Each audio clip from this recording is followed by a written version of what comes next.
every single day, so space it out every other day and try to do it at least once a week. So we're standing at the edge of our mat or wherever we are, standing up nice and tall, abdominal muscles pulling it up, lengthen through your legs and your spine. Just tucking your chin to your chest, starting with the inchworm here, walking those hands out into a plank position, hips level with your body, and then we walk right back in. Rounding out our back on the way up. So feeling a stretch on the way down, but you're also really engaging through your back and abdominals, through those shoulders, biceps, triceps, and chest muscles. As you walk forward and back, make sure that your hips aren't wiggling from left to right, keeping those abdominal muscles engaged. Ben's in the tent over there behind me. No, I'm not. I'm just recording. Okay, there's a recording in the tent behind me. So we're a little more than halfway done here. We'll do a few more and then we'll hold down on the ground in the plank position. We've got 2 more. So make sure you're doing the video, not just watching me. So you want to actually be doing it. I know a lot of people sit and watch fitness videos without doing them. You've got the 10 minutes to watch it. You've got the 10 minutes to do it. All right, now let's hold down in the plank, staying on your toes, or you can drop to your knees. 60-second hold here. Pull those shoulder blades back and down.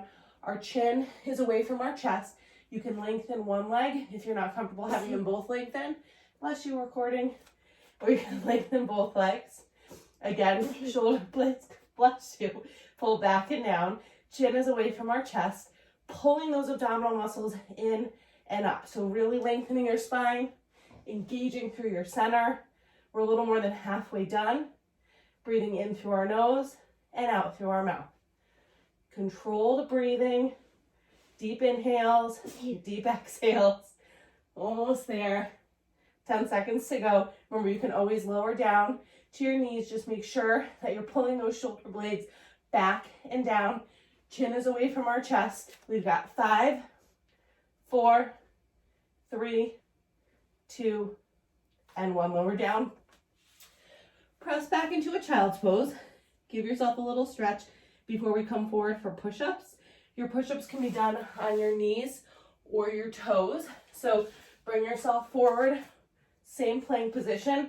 You can be on your toes or drop to those knees, leading with our chest. Inhale to lower, exhale to lift. Chin is away from our chest.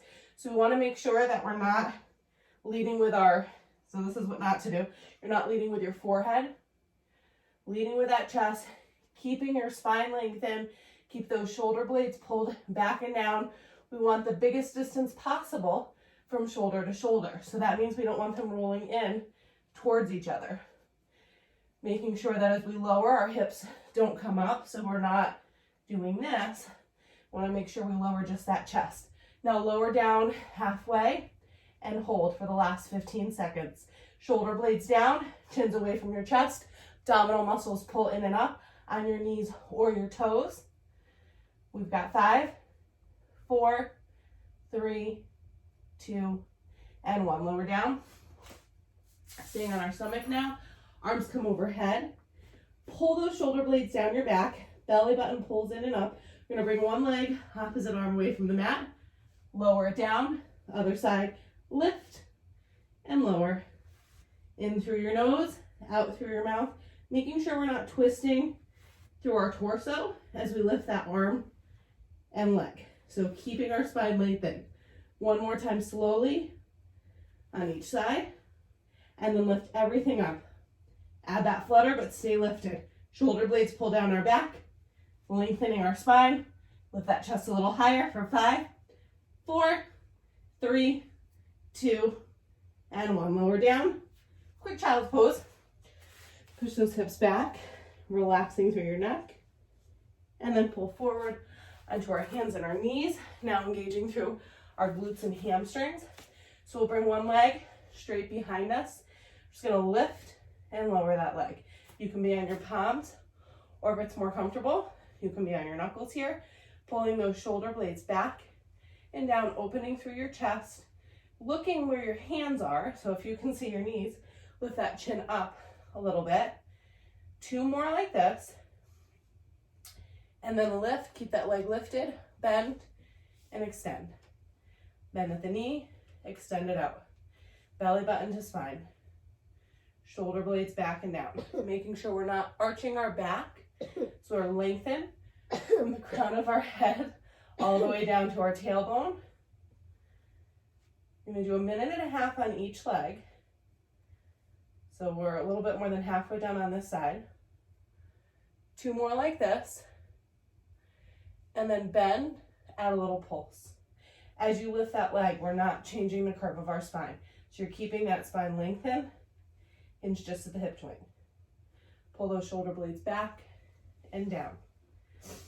Got about 20 seconds left on this side.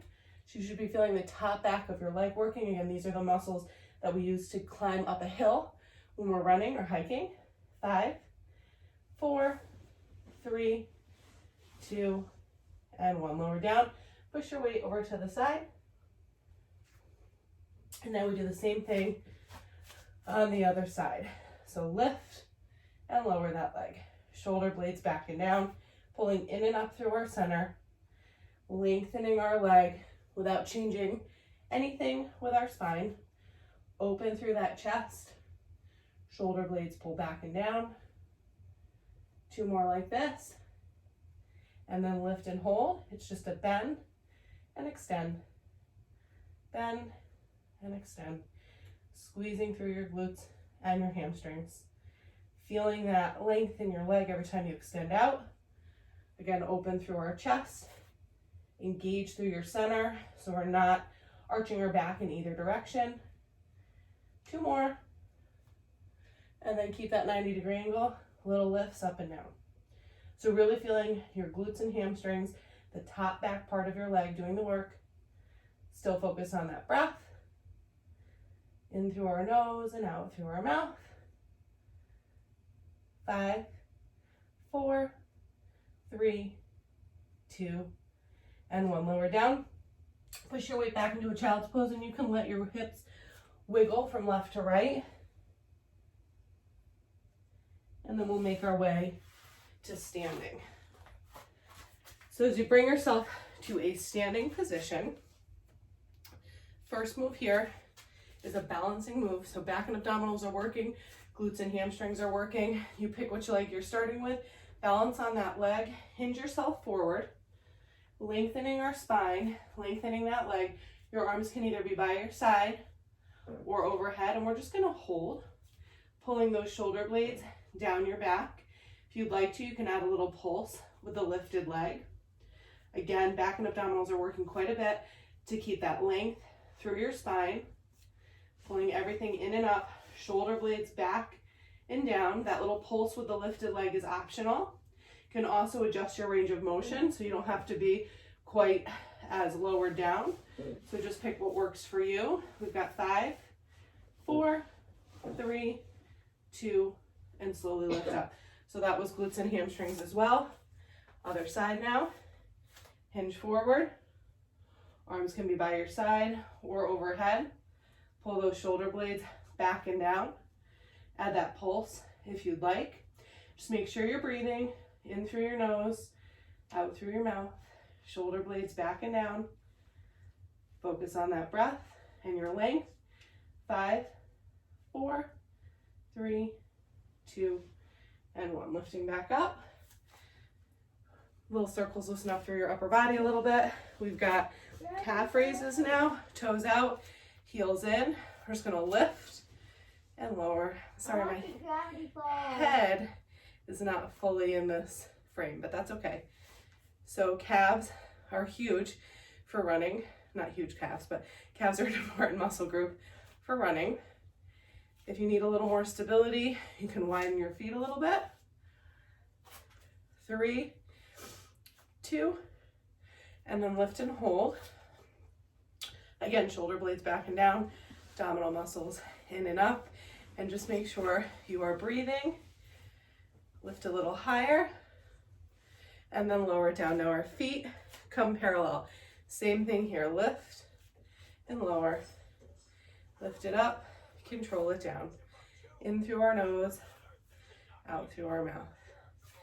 5, 4, 3, 2.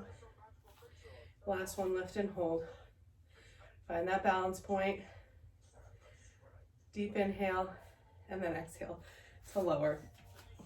Thank you.